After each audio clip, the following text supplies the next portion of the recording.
Speaking of projects, you have a current project you've been working on, and it's a documentary.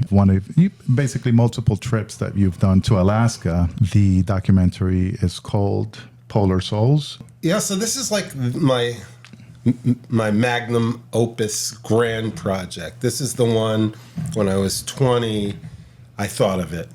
You know, when you see the movie, you'll know what I'm talking about. In particular, this area by the coast that was very sacred to the local, well, not so much local Native Americans, but the Native Americans, the Gwich'in, who live high in the mountains because their food comes from the coast. This is where the caribou, they're called the caribou people, that's where the caribou go to have their babies.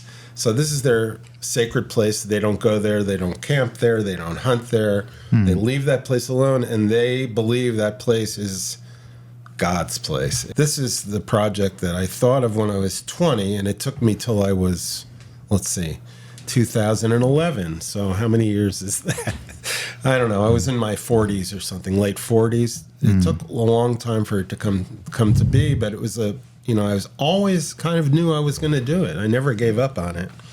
Yeah, it was a great overall experience the first time I was there, and we traveled upriver, went on hunting trips. I mean, totally immersed in it. And we got very close. I mean, they were crying and we were crying when we left. Yeah. That's how close we got. So having been able to document and photograph the people there, is there any specific message that you have hoping to share to the world about this project, about, the documentary, what these people are living during this time? Personally, and I'm sure there's lots of people who disagree with me, I think that they're right. The Gwich'in are correct that place is so special.